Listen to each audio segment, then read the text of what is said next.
नमस्कार मंडळी, आज जरा स्वयंपाकाला जरा गडबडच झाली, त्यामुळे मी काय केले, डोसा केलेला आहे। चटणीचा मी व्हिडिओ नाही दाखवला, नंतर कधी तर दाखवूया। पण चटणीसाठी मी टोमॅटो, कांदा, थोडासा लसूण आणि खोबरं आणि लाल मिरची असे छान असे भाजून मिक्सरला वाटण छान असं बारीक करून घेतलेलं आहे। तोपर्यंत लगेच तव्यामध्ये छान असा कांदा चिरून तेल लावत आहे।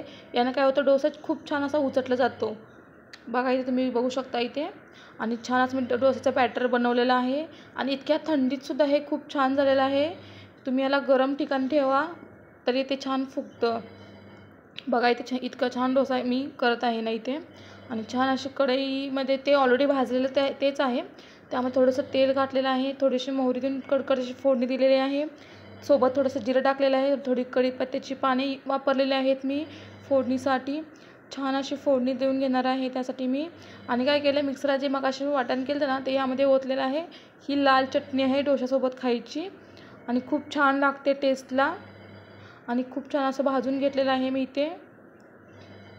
अर्धा डोसा मी तसाच केला। आता मी दुसऱ्यांदा परत दाखवते। छान असा मधून कट केलेला कांदा आहे, त्यानं तेल लावायचं आहे। यानं काय होतं, डोसा आपला छान असा मनानं उचटला जातो, त्याला काही उलटण्याची वगैरे गरज पडत नाही। इथं बघू शकता गॅस किती घाण झाला आहे। सकाळपासून मी डोसेच बनवत आहे, त्यासाठी आत्ता टाईम भेटलेला आहे व्हिडिओ बनवण्यासाठी। आणि तुम्हाला जेवढं लागतं असं जेवढं जाड हवं आहे, जेवढं पातळ आहे त्यानुसार आपण बॅटर घेऊन असं छान असं फिरवून घ्यायचं आहे। मी छोटासाच करणार आहे, मुलांसाठी करणार आहे, त्यामुळे थोडासा जाडसर ठेवणार आहे, कारण जाडसर डोसा थोडंसं मऊ होतात। आणि छान असा डोसा मी बनवून घेतलेला आहे, बघू शकता तुम्ही इथे।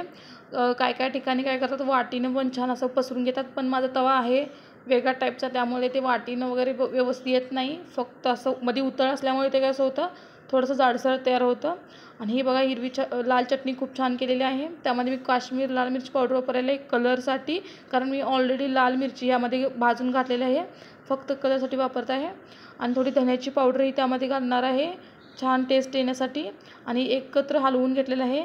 आणि आपली चटणी बघू शकता किती छान अशी भाजत आहे। ही कमी गॅसवर भाजायचं आहे, तोपर्यंत आपला डोसा बघा ऑटोमॅटिक मनानं असं उचटलेला आहे, याला काही गरज नाही। बघा मी हाताने उचलू शकते असा डोसा हा उचटलेला आहे, म्हणून कांद्याचा वापर करायचा ते डोस्याला तेल लावण्यासाठी।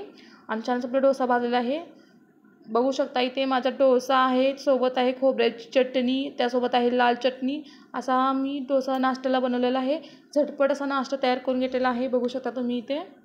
आणि कशी आज काय डोशाचा पूर्ण असा व्हिडिओ मला बनवता आलेला नाही आहे, पण शॉर्टमध्ये मी तयार केलेला आहे। किती छान दिसते ना, की डोसा ऑटोमॅटिक उचटायचा कसा यासाठी तुम्हाला एक मी टिप सांगितलेली आहे, ते नक्की फॉलो करा।